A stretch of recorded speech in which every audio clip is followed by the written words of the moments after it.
Hello, hi guys. आज हमारा chapter का पार्ट थर्ड है।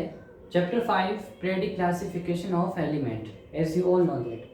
देखिए, हमने जो पार्ट सेकंड के अंदर जो हमारा लास्ट टॉपिक था वो एक्चुअल के अंदर न्यूलैंड ऑक्टेव रूल के साथ कनेक्टेड था, जिसके अंदर न्यूलैंड ऑक्टेव रूल के हिसाब से एलिमेंट अपने आप को 8th नंबर पर फिर से अपने आप को रिपीट करेगा अपनी फिजिकल और केमिकल प्रॉपर्टीज के हिसाब से। मगर देखिए, उस टाइम हमारे पास 56 एलिमेंट थे, मगर उन 56 एलिमेंट्स के अंदर भी हमारे पास सिर्फ हम 20 एलिमेंट्स तक ही न्यूलैंड ऑक्टेव रूल्स को लगा पा रहे थे, उसके बाद में नहीं लगा रहे थे।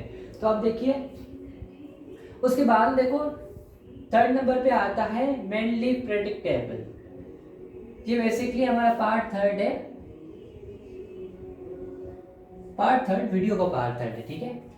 मेनली प्रेडिक्टेबल, मैडलीफ प्रेडिक्टेबल के अंदर इन्होंने एक्चुअल के अंदर अच्छे तरीके से अलग अलग एटम्स ऑफ एलिमेंट्स को अरेंज करके रखा था on the basis of their atomic mass के हिसाब से।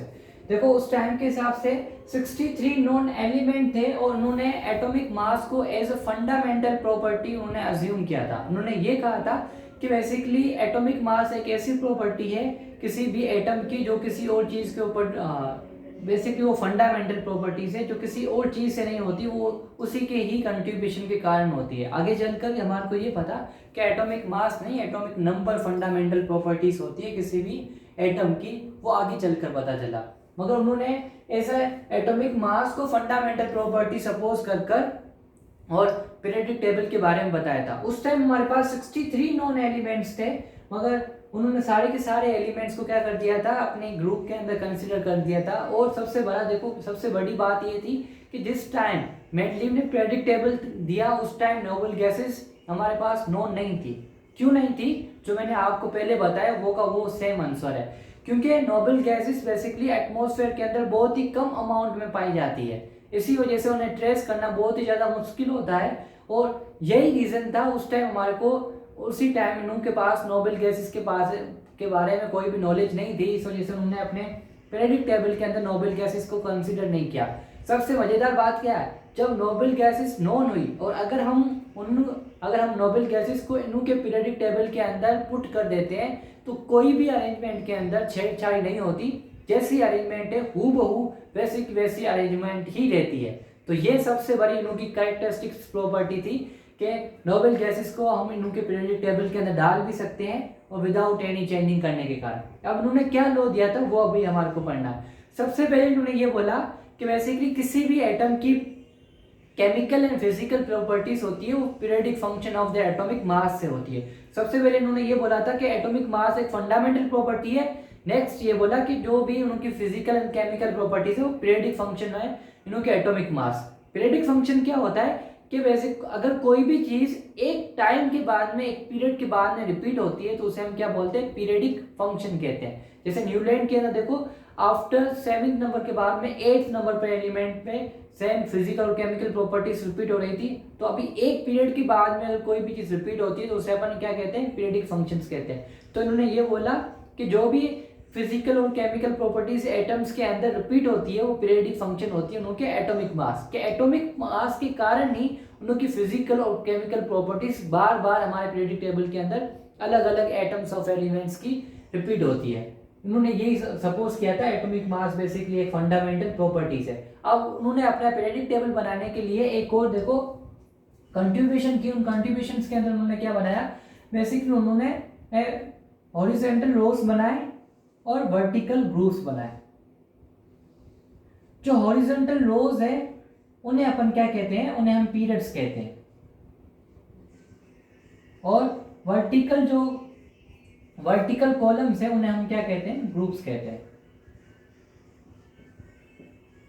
अगर अपन एक्स और वाई एक्सिस को सपोज करें, जो एक्स एक्सिस है उसे अपन क्या सपोज करेंगे, पीरियड को सपोज करें, पीरियड्स कहेंगे। और जो वाई एक्सिस है जो कॉलम बनाती है उन्हें हम क्या कहते हैं, उन्हें हम ग्रुप्स कहेंगे।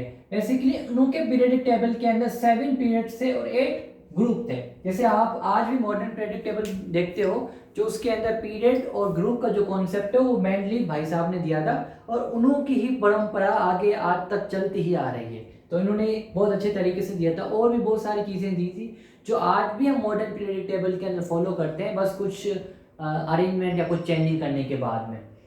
तो जो हमारी हॉरिजॉन्टल रोज है उनको हम क्या कहते हैं, पीरियड्स कहते हैं। जो वर्टिकल कॉलम्स है उन्हें हम ग्रुप्स कहते हैं। तो उनके हिसाब से जो मेंडली प्रेडिक्टेबल था उसके अंदर बेसिकली 7 हॉरिजॉन्टल रोज थी जिन्हें अपन क्या कहते हैं, पीरियड्स कहते हैं। तो 7 पीरियड्स थे और 8 वर्टिकल कॉलम या 8 ग्रुप्स थे। तो मेंडली प्रेडिक्टेबल 7 पीरियड्स और 8 ग्रुप के ऊपर कंसिस्ट है। उसके बाद में जो ग्रुप है अप टू 7 तक बेसिकली 2 कैटेगरीज के अंदर डिवाइडेड है, ग्रुप ए ग्रुप बी। जैसे सपोज करो हमारा फर्स्ट ग्रुप है वो कितने में डिवाइडेड होगा, फर्स्ट ए फर्स्ट बी। जो सेकंड ग्रुप होगा वो फिर से फर्दर में कितने पार्ट्स में डिवाइड होगा, 2 पार्ट्स के अंदर डिवाइड होगा, second A and second B. तो इस तरीके से बेसिकली सारे के सारे हमारे ग्रुप्स 2-2 पार्ट्स के अंदर डिवाइडेड, कहां तक, 7 ग्रुप तक। अब देखो इन 2 पार्ट्स के अंदर जो फर्स्ट वाला पार्ट है, ए वाला पार्ट, इसके अंदर नॉर्मल एलिमेंट्स आते हैं और जो बी वाला पार्ट है उसके अंदर ट्रांजिशन एलिमेंट्स आते हैं। नॉर्मल और ट्रांजिशन एलिमेंट्स के बारे में आप आगे चलकर पढ़ोगे 11th क्लासेस के अंदर अच्छे तरीके से। मैं शॉर्ट फॉर्म के अंदर बता सकता हूँ। नॉर्मल एलिमेंट्स हम उन्हें कहते हैं जो अपनी जब भी वो रिएक्शंस करते हैं, जब भी बॉन्डिंग करते हैं, अगर वो आउटर मोस्ट शेल के इलेक्ट्रॉन्स को यूज करते हैं तो उन्हें हम नॉर्मल एलिमेंट्स कहते हैं। अगर वो आउटर मोस्ट शेल के साथ अपने इनर मोस्ट शेल के भी इलेक्ट्रॉन्स को यूज करते हैं तो उन्हें हम क्या कहते हैं, ट्रांजिशन एलिमेंट्स कहते हैं। सिंपली ये लर्न रखो कि अगर वो सिर्फ अपने वैलेंस इलेक्ट्रॉन को यूज करें तो हम उन्हें नॉर्मल एलिमेंट्स कहते हैं। वैलेंस इलेक्ट्रॉन्स के साथ इनर मोस्ट के इलेक्ट्रॉन्स को भी वो अगर यूज करते हैं बॉन्डिंग करने के लिए तो उन्हें हम ट्रांजिशन एलिमेंट्स कहते हैं। हमारे इस चैप्टर के अंदर नॉर्मल और ट्रांजिशन एलिमेंट्स के बारे में ज्यादातर नहीं लिखा हुआ है। तो अगर ये चीज समझ में आ गई जो अभी मैंने आपको शेडिंग का कहा है, अच्छी बात है। अगर नहीं आई है तो भी अच्छी बात है, कोई लोड नहीं लेना। आपको सिर्फ ये लर्न रखना है कि जो हमारे जो ग्रुप है 7 ग्रुप तक बेसिकली 2 कैटेगरीज के अंदर डिवाइड है, 2 पार्ट्स के अंदर डिवाइड है, A part and B part. A part के अंदर नॉर्मल एलिमेंट्स आते हैं और बी पार्ट के अंदर ट्रांजिशन एलिमेंट्स आते हैं। जो हमारा 8th ग्रुप है वो सारा का सारा ट्रांजिशन सीरीज है जिसके अंदर 9 मेटल्स को हमने कंसीडर किया है। देखिए नंबर नोट कीजिए, जो हमारा 8 नंबर का ग्रुप है उसके अंदर कितने मेटल्स आते हैं, 9 के 9 मेटल ही आते हैं। ये बहुत बार एग्जाम के अंदर पूछा जाता है कि बेसिकली मेनली प्रेडिक्टेबल के अंदर जो ग्रुप 8 है वो कौन सा है, तो क्या आंसर देना है, वो ट्रांजिशन सीरीज या ट्रांजिशन मेटल्स है। और कितने मेटल्स पाए जाते हैं, नंबर ऑफ मेटल अगर पूछे तो उसका आंसर क्या आता है कि उस ग्रुप्स के अंदर 8 ग्रुप के अंदर बेसिकली 9 मेटल्स है on the basis of mainly classification और मेनली प्रेडिक्टेबल। अब देखिए जो ये इन्होंने प्रेडिक्टेबल दिया, प्रेडिक्टेबल के अंदर बेसिकली इन्होंने जो भी एलिमेंट्स थे या जो भी एटम्स ऑफ एलिमेंट्स है उनको एक ही ग्रुप्स के अंदर रखा। जो भी ग्रुप के अंदर जैसे अपन 1 2 3 4 5 हम सपोज यही कर लेते हैं, अच्छे तरीके से क्या कर लेते हैं कि एटम्स को ही रख देते हैं कि जैसे हमारा फर्स्ट ग्रुप है, जैसे आप सबको पता है कि जो हमारा फर्स्ट ग्रुप है उसके अंदर क्या क्या आता है। फर्स्ट ग्रुप के अंदर hydrogen, lithium, sodium, potassium, rubidium, caesium ये आता है। देखो अब उन्होंने एक ग्रुप के अंदर इन सारे एलिमेंट्स को कंसीडर कर दिया। किस हिसाब से कंसीडर किया, बेसिकली इन्होंने इन सारे एलिमेंट्स को ऑक्सीजन और हाइड्रोजन के साथ रिएक्ट करवाया। आप सबको पता है जब भी कोई एलिमेंट ऑक्सीजन के साथ रिएक्ट करता है वो ज्यादातर ऑक्साइड्स बनाता है और हाइड्रोजन के साथ रिएक्ट करता है तो वो हाइड्राइड्स बनाता है। तो अगर इस हिसाब से उनको क्या पता चला कि कौन से एलिमेंट की फिजिकल और केमिकल प्रॉपर्टीज रिज्यूमल से, कौन से एलिमेंट की फिजिकल और केमिकल प्रॉपर्टीज एक दूसरे के साथ नहीं मिलती है। तो इन्होंने बेसिकली सारे एलिमेंट्स को हाइड्रोजन और ऑक्सीजन के साथ रिएक्ट करवाकर हाइड्राइड और ऑक्साइड बनाया और फिर उन्हीं की जो प्रॉपर्टीज है उनको ही बेसिक मानकर इस सारा का सारा पीरियोडिक टेबल अरेंज किया। जैसे मैं एक एग्जांपल देकर बताता हूँ कि जैसे आपको पता है कि ना हम वहाँ वाले एलिमेंट्स उठा लेते हैं जो बेसिकली इस तरफ के आते हैं। जैसे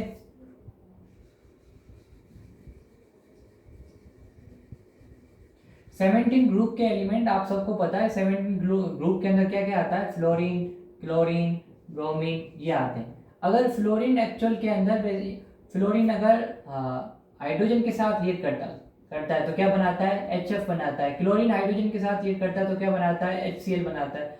ब्रोमीन हाइड्रोजन के साथ रिएक्ट करता है तो क्या बनाता है, HBr बनाता है। मतलब सब के सब हाइड्राइड्स बना रहे, हाइड्रोक्लोराइड, हाइड्रोफ्लोराइड, हाइड्रोब्रोमाइड। तो सब की सब देखो केमिकल फॉर्मूला क्या आ रहा है, एक हाइड्रोजन का एटम, एक फ्लोरीन का एटम, एक हाइड्रोजन का, एक क्लोरीन का, एक हाइड्रोजन का, एक ब्रोमीन का। तो बेसिकली इस चीज ने ये हमारे को बताया कि ये तीनों के तीनों एलिमेंट्स है, इनकी बेसिकली प्रॉपर्टीज कैसी है, एक जैसी रिसेंबल्स करती है, वो फिजिकल और केमिकल प्रॉपर्टीज के एक हद तक। फिर मेंडलीव ने क्या किया कि इन तीनों के तीनों एलिमेंट्स को एक ही ग्रुप के अंदर डाल दिया। क्यों? क्योंकि तीनों के हाइड्राइड्स एक ही फॉर्मूले में आ रहे हैं। सेम तरीके से अगर अपन ऑक्सीजन और सल्फर को उठाते हैं, देखो ऑक्सीजन H2O बनाता है और सल्फर H2S बनाता है। देखो दोनों के दोनों कंपाउंड्स कैसे बन रहे हैं, कैसे बन रहे हैं कि कैसे हम रेशियो अगर हम फाइंड करें कि दो हाइड्रोजन के एटम आ रहे हैं और एक ऑक्सीजन का आ रहा है, दो हाइड्रोजन के आ रहे हैं, एक सल्फर का आ रहा है। अब देखो रेशियो क्या आ रहा है, कॉमन आ रहा है दोनों के दोनों इन एलिमेंट्स के अंदर 2:1 आ रहा है। तो ये चीज ये बताता है कि उनकी फिजिकल और केमिकल प्रॉपर्टीज एक दूसरे से मिलेगी। तो कहने का मतलब ये है कि सारे एलिमेंट्स को हाइड्रोजन और ऑक्सीजन के साथ रिएक्ट करवाया, फिर वो हाइड्रोजन या ऑक्सीजन के साथ अपने जो हाइड्राइड या ऑक्साइड बनाते हैं वो किस तरीके से बनाते हैं, उनका केमिकल फॉर्मूला क्या होता है, उन केमिकल फॉर्मूले में उनका रेशियो क्या होता है, वो चीज बताता है कि हमारे को इन दोनों एलिमेंट्स को एक ही पीरियड्स में रखना है या नहीं रखना है। जैसे मैं हाइड्रोजन और ऑक्सीजन वाला एक बार फिर से रिपीट कर देता हूँ, अच्छे तरीके से समझ लेना। तो जैसे सपोज कीजिए कि आपके पास दो एटम से, कौन कौन से एटम है, एक हमारे पास ऑक्सीजन एटम है, एक हमारे पास सल्फर एटम है। अब हमारे पास ज्यादा चॉइस नहीं है, हमारे पास सिर्फ दो चॉइस है, क्या हम दोनों एटम्स को एक ही ग्रुप के अंदर डालकर रखें या दोनों एटम्स को अलग अलग करके रखें। तो मेंडलीव ने क्या किया, दोनों एटम्स को हाइड्रोजन के साथ रिएक्ट करवा दिया। जब ऑक्सीजन ने हाइड्रोजन के साथ रिएक्ट किया तो उसने क्या बनाया, H2O बनाया। सेम तरीके से सल्फर ने हाइड्रोजन के साथ रिएक्ट किया तो उसने क्या बनाया, H2S बनाया।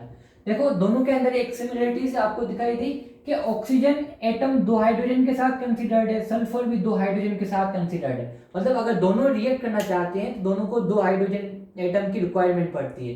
तो ये चीज ये प्रूव करती है कि दोनों के प्रॉपर्टीज कुछ ना कुछ हद तक क्या करेगी, एक दूसरे के साथ रिजेंबल्स करेगी। तो फिर हमने क्या कर दिया, दोनों को एक ही ग्रुप के अंदर रख दिया।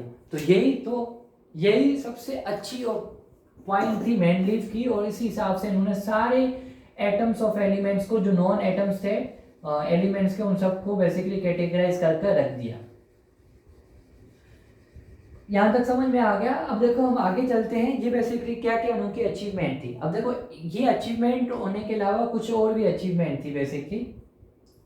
सबसे पहले देखो इनकी अचीवमेंट ये थी कि जो भी हमारे पास नॉन एटम्स या एलिमेंट्स थे उन सबको ट्यूबुलर फॉर्म्स के अंदर, ग्रुप्स और पीरियड्स के अंदर अच्छे तरीके से अरेंज करके रख दिया, और एक ग्रुप के अंदर सारे के सारे एलिमेंट्स की फिजिकल और केमिकल प्रॉपर्टीज एक होती है। तो इसका मतलब अगर आप एक ग्रुप के किसी एक एटम के बारे में स्टडी करो तो आपको सारे ग्रुप्स के एटम्स के बारे में पता चल जाएगा। जैसे हमारा फर्स्ट ग्रुप है hydrogen, lithium, sodium, potassium, rubidium, caesium. तो अगर आप सिर्फ किसी भी एक एटम के बारे में स्टडी करो, अगर सपोज करो मैं सोडियम के बारे में स्टडी करता हूँ, तो इसका मतलब मैंने सारे के सारे एटम्स के बारे में लगभग अप्रोक्स 80% मैंने स्टडी कर दी। इनके अंदर जो भी एटम पाए जाते हैं वो 80 to 90% अपनी प्रॉपर्टीज क्या करते हैं, सेम करते हैं, लगभग 90 से ज़्यादा भी कर सकते हैं। तो अगर हम कम से कम सपोज करें तो 80% तक एक ही ग्रुप के अंदर सारे के सारे एटम्स अपनी फिजिकल और केमिकल प्रॉपर्टीज सेम शो करते हैं। तो अगर हम एक एटम के बारे में स्टडी करते हैं तो हमारे को सारे एटम के बारे में नॉलेज हो जाता है। तो यही तो है जिसे हम साइंस कहते हैं कि आप एक चीज पढ़ो आपको सब चीजें पता चल जाए। तो इस तरीके से यही क्या साइंस की क्या होती है, खूबी होती है, यही खासियत होती है कि आपको किसी भी एक चीज के बारे में पढ़ना है, आपको सबको पता चल जाएगा, और इसे हम क्या कहते हैं, माइंड कहते हैं। तो यही मेनली पीरियोडिक टेबल का एक्चुअल में ही सारी चीजें क्यों बताई जाती है, ये बेसिकली बच्चों के अंदर क्रिएटिविटी पैदा करने के लिए सारे टॉपिक्स दिए जाते हैं। हम तो मेनली के सारे डायरेक्ट लॉ भी पढ़ सकते हैं, हमारे को ये सारी चीजें क्यों बताएगी कि उन्होंने क्या किया, उन्होंने ड्रॉबैक्स क्या की, या क्वेश्चन बच्चे बार बार ये भी क्वेश्चन पूछे कि सर आज के टाइम में हम तो मॉडर्न पीरियोडिक टेबल यूज करते हैं, तो पीछे वाले पीरियोडिक टेबल है जो हम यूज नहीं करते उनके बारे में हमारे को क्यों पढ़ाया जाता है। वो उनके बारे में इस वजह से पढ़ाया जाता है क्योंकि वो सारे के सारे एक क्रिएटिव आइडियाज है, वो सारे आइडियाज मिलकर हमारे को आज मॉडर्न पीरियोडिक टेबल मिला है। तो अपनी क्रिएटिविटी अपने अंदर पैदा करो और यही क्रिएटिविटी आपको काम आएगी आगे चलकर। इंटरेस्ट लेकर पढ़ो, सारी चीज़ें बहुत आसान हो जाएगी और बहुत इजी है। साइंस के अंदर तो क्या है, कोई भी चीज़ हमारे को रटने की ज़रूरत नहीं है, क्योंकि सारी की सारी चीज़ें अच्छे तरीके से एक्सप्लेन हुई हुई होती है। अब देखिए पॉइंट पे आते हैं अपनी कि उनकी अचीवमेंट क्या थी, कि उन्होंने सबसे पहले सारे एटम्स, सबसे पहला उन्होंने अटेम्प्ट के अंदर, इन्होंने फर्स्ट उनका अटेम्प्ट था कि वर्ल्ड के अंदर जिन्होंने सारे एटम्स को ग्रुप से के अंदर अच्छे अपनी प्रॉपर्टीज के हिसाब से अरेंज करके रख दिया था। अब दूसरा क्या था, उन्होंने कई कई जगहों पर इन्होंने एक्चुअल के जो भी अपना पीरियोडिक टेबल बनाया था वो increasing order of atomic mass के हिसाब से बनाया था। जैसे न्यूलैंड ने भी एटम्स को on the basis of increasing order of atomic mass के हिसाब से अरेंज किया था, इन्होंने भी on the basis of increasing atomic mass के हिसाब से अरेंज करके रख दिया कि जैसे एक का एटॉमिक मास है, उसके बाद जिसका ज़्यादा आएगा उसको रखेंगे, उसके बाद जिसका ज़्यादा आएंगे उसको रखेंगे, तो इस तरीके से इंक्रीजिंग ऑर्डर में रख दिया था। और कई कई जगहों के ऊपर उन्होंने अपनी अरेंजमेंट को क्या कर दिया, चेंज कर दिया। जैसे आपको देखने को मिलेगा कि बेसिकली हमारे 8th ग्रुप के अंदर आते हैं, मेनली पीरियोडिक टेबल के अंदर कौन कौन से आते हैं, कोबाल्ट और निकल। देखिए कोबाल्ट का एटॉमिक मास कितना है, 58.9 है, और निकल का एटॉमिक मास कितना है, 58.71 है। तो देखो नंबरिंग के हिसाब से हमारे को पहले तो क्या रखना चाहिए, निकल रखना चाहिए। क्यों, क्योंकि उसका 58.71 है, और उसके बाद में हमारे को क्या रखना चाहिए, कोबाल्ट रखना चाहिए। कि होना तो ये चाहिए कि पहले निकल उसके बाद में कोबाल्ट, मगर ये हुआ नहीं। पहले हमने क्या रखा है, कोबाल्ट रखा है, उसके बाद में निकल रखा है। अब कंफ्यूजन ये आती है कि सर आप एक ही टाइम के ऊपर दो दो चीजें कह रहे हो। आपने तो ये कहा अभी कि सारे एटम्स को हमने on the basis of increasing atomic mass के हिसाब से अरेंज किया है, और आप ही यहाँ पर ऑर्डर को फॉलो नहीं कर रहे हो। ये बेसिकली ऑर्डर के अंदर इन्वर्जन या ऑर्डर को बेसिकली फॉलो क्यों नहीं किया गया, ताकि जो एटम्स अपनी फिजिकल और केमिकल प्रॉपर्टीज एक दूसरे के साथ शेयर करते हैं वो सब के सब क्या, वो सब के सब एक ही ग्रुप के अंदर आप आए और डिस्टर्बेंस ना क्रिएट हो। तो सारे एटम्स को जो कोबाल्ट के नीचे एटम आता है उसकी प्रॉपर्टीज बेसिकली कोबाल्ट के साथ ही मिलती है। अगर हम एटॉमिक मास को कंसीडर नहीं करते तो इस वजह से कोबाल्ट को किसके साथ रख दिया, उसी एटम के साथ रख दिया। तो इसी फिजिकल और केमिकल प्रॉपर्टीज को सेम रखने के चक्कर के अंदर हमारे अंदर एक डिस्टर्बेंस क्रिएट हो गया कि एटॉमिक मास की इंक्रीजिंग ऑर्डर को हमने फॉलो नहीं किया। और उसके बाद देखो उन्होंने बेसिकली सबसे बड़ी बात और सबसे अच्छी बात उन्होंने ये बताई कि कुछ ऐसे एलिमेंट्स थे जो उस टाइम नॉन ही नहीं थे, मगर उन्होंने अपनी भविष्यवाणी दी, हाइपोथेसिस दिया, वो हाइपोथेसिस एक्चुअल के अंदर एक्यूरेट गए। मतलब कुछ अननोन एलिमेंट्स के बारे में उन्होंने बताया और उनकी फिजिकल और केमिकल प्रॉपर्टीज बताई, उनकी पोजिशंस बताई कि किस तरीके से उनका एटॉमिक मास हो सकता है। उन्होंने अप्रोक्स वैल्यू बताई और वो वैल्यू हमारे को मिली। मतलब जो चीज़ है भी नहीं उसके बारे में उन्होंने परफेक्ट बताया। क्या बताया, देखो मैं आपको बताता हूँ। जैसे सपोज कीजिए एक हम पीरियडिक कुछ एक अरेंजमेंट करते हैं। जैसे सपोज करते हैं हम ये करते हैं कि 1 2 3, यहाँ पर छोड़ देते हैं, यहाँ पर अपन लिखते हैं 5। तो अब बताओ यहाँ पर क्या आएगा। आप सबको पता है कि सारे के सारे बेसिकली एक इंक्रीजिंग ऑर्डर के अंदर इंक्रीज हो रहे हैं, तो जाहिर सी बात है यहाँ पर कौन सा नंबर आएगा, 4 नंबर आएगा, क्योंकि 4 क्या है, मिसिंग।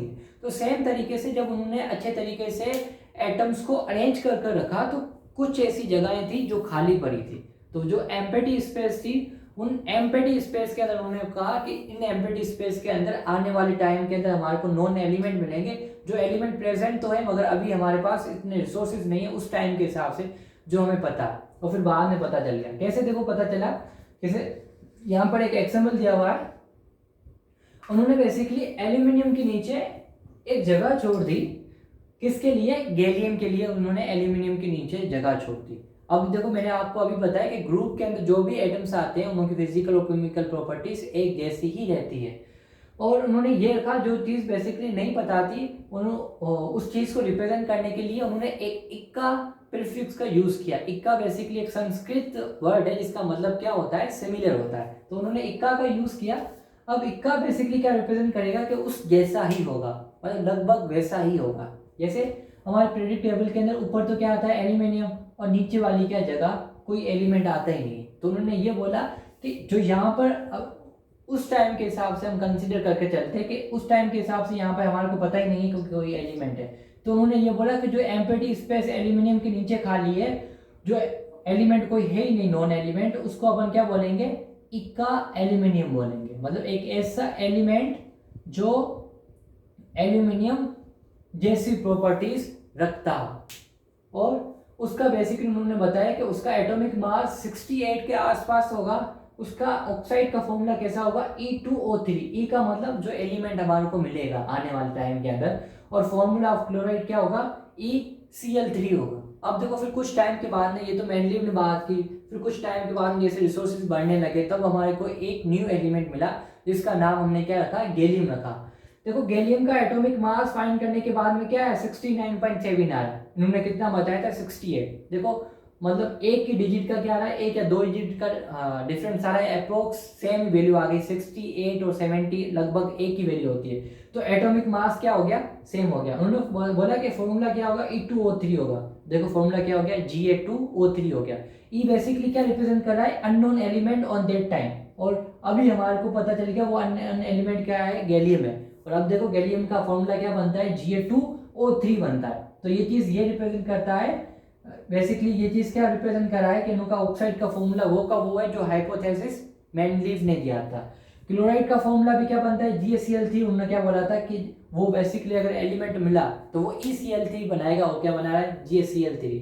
तो ये सबसे बड़ी उनकी एक इंपॉर्टेंट पॉइंट या उनका एक मेन मोटो या एक हम कह सकते हैं एक प्लस पॉइंट थी। इस वजह से आज भी मेंडलीव प्रेडिक्ट टेबल को एक अच्छे तरीके से, एक नजर, एक अच्छे अंदाज से देखा जाता है। एज ए साइंटिस्ट की तरह उनको बहुत अच्छे तरीके से देखा जाता है कि उन्होंने अपनी क्रिएटिविटी को यूज कर कर कुछ अननोन एलिमेंट के बारे में पहले से ही भविष्यवाणी कर दी। वो भविष्यवाणी एग्जैक्ट की, और यही उनकी क्या सबसे बड़ी खासियत थी। तो ये कुछ बेसिकली एडवांटेजेस है, अचीवमेंट्स है जो हमारे को मेंडलीव प्रेडिक्ट टेबल के अंदर मिलती है। कुछ और पॉइंट्स है उसके बाद में उनके कुछ डिसएडवांटेजेस है वो भी मिलते हैं। जो भी पढ़े उसके अंदर देखो बेसिकली मेंडलीव ही ऐसे साइंटिस्ट थे जिन्होंने मॉडर्न प्रेडिक्ट टेबल के बारे में, या जो हमारे के पास आज मॉडर्न प्रेडिक्ट टेबल है, उनकी बहुत सारी बेसिकली प्रॉपर्टीज हम मेंडलीव प्रेडिक्ट टेबल से ही फॉलो करते, जैसे वर्टिकल लॉज और वर्टिकल कॉलम, हॉरिजॉन्टल लॉज, जो पीरियड्स और ग्रुप बनाते हैं आज भी हम यूज करते हैं। तो वो कॉन्सेप्ट किसने दिया था, मेंडलीव ने दिया था। तो ये बहुत ही एक अच्छी पॉइंट थी, ये वो एक प्लस पॉइंट थी। Thank you, Tata for now. आप देखिए जो भी काम है वो काम कॉपी के अंदर नोट कर लीजिएगा, और जैसे ही अपन की क्लासेस होगी तब हम चेक कर लेंगे। ये सारी की सारा काम आप नोट कर लीजिएगा, मैं साइड में होता हूँ, पुश कर नोट कर लीजिएगा।